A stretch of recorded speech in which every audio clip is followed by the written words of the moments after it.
Have you ever wondered how we went from waving our arms desperately for a taxi to summoning a car with just a few taps on our phones? It's a story of a revolution, a story of two giants, Uber and Lyft.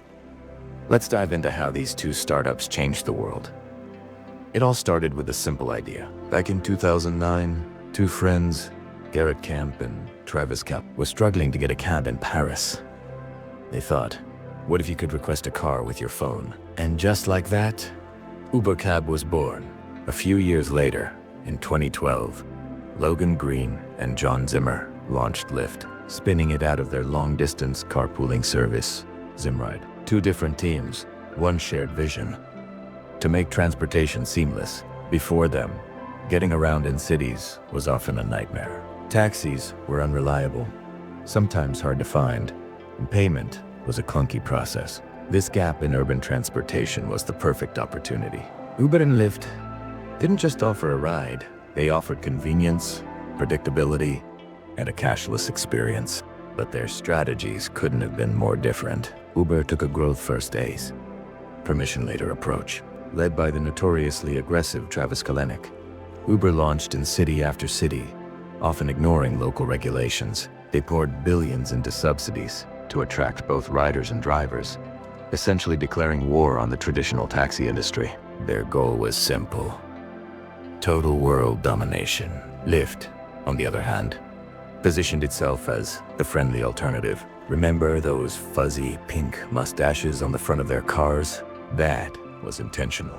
They cultivated a community-first, ethical image. Lyft wanted to be the company you felt good about using, while Uber was seen as a cold, corporate giant.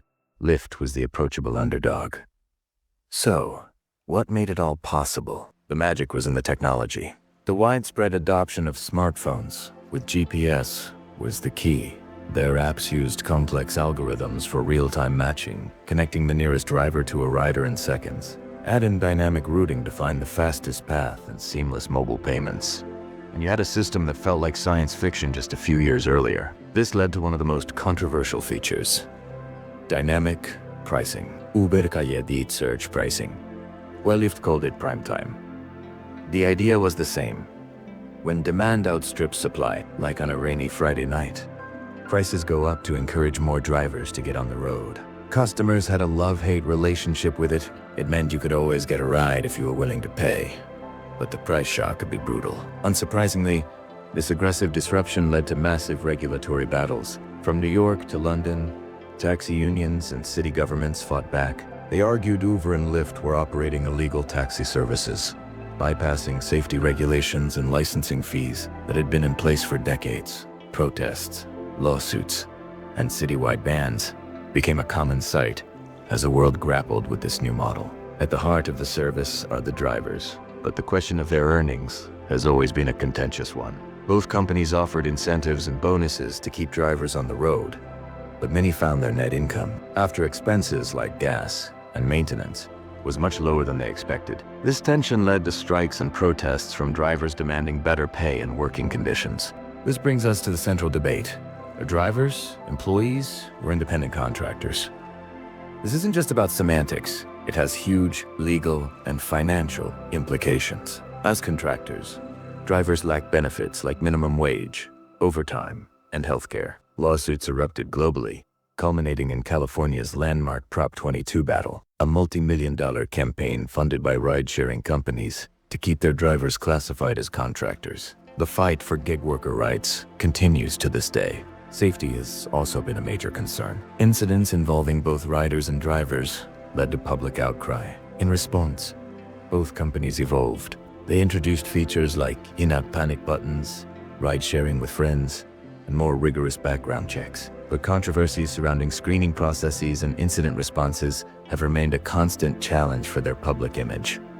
For Uber, the controversies went far beyond safety. The hashtag #DeleteUber trended in 2017 after a series of explosive scandals. Allegations of a toxic, sexist work culture, a major data breach, and a video of CEO Travis Kalanick arguing with a driver led to a massive public backlash, and ultimately, his resignation. It was a crisis that nearly crippled the company, while Uber was battling its demons. Lyft was fighting for survival, operating with less cash and in fewer markets. Lyft leaned into its woke brand identity, capitalizing on every one of Uber's missteps. They managed to not only survive, but also capture significant market share by presenting themselves as the more responsible choice. The rivalry reached a fever pitch in 2019 with the IPO race. Both companies went public in a blaze of hype. Lyft IPO'd first, followed by Uber a few weeks later. But the Wall Street debut was a reality check. Investors were skeptical about their massive losses and paths to profitability.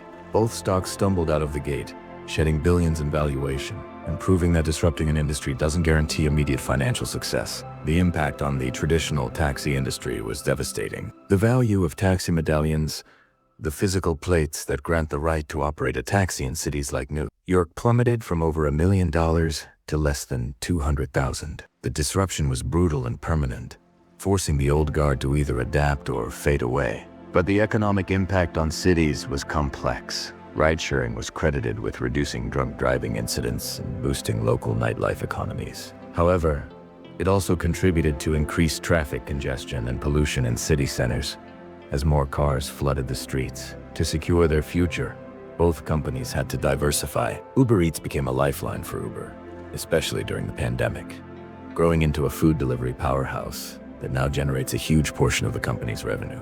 Lyft, meanwhile, invested in micromobility, adding rental bikes and electric scooters to its platform to capture shorter inner-city trips.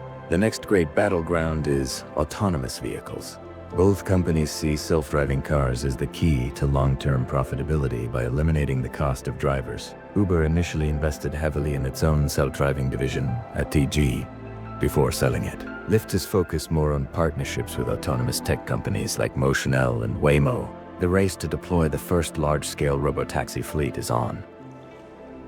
Globally, Uber's story is a mixed bag. While it conquered markets like Europe and Latin America, it famously lost costly battles in China to Didi Chuxing and in Southeast Asia to Grab. It learned the hard way that a one-size-fits-all approach doesn't work everywhere, often retreating and taking a stake in the local winner instead. So, what's next? The future of ride-sharing is evolving toward transportation as a expect to see more subscription plans, AI-optimized routes, and a major push toward electric vehicle fleets. The debate over gig worker rights will continue to shape their business models, and the integration of ride-hailing with public transit and other mobility options will become even deeper. From a simple idea in Paris to a global transportation network, the journey of Uber and Lyft has been a wild ride of innovation, controversy, and relentless competition. They didn't just build apps, they reshaped our cities and changed the very way we move. Thanks for watching. And if you enjoyed this deep dive, don't forget to like and subscribe for more stories behind the companies that shape our world.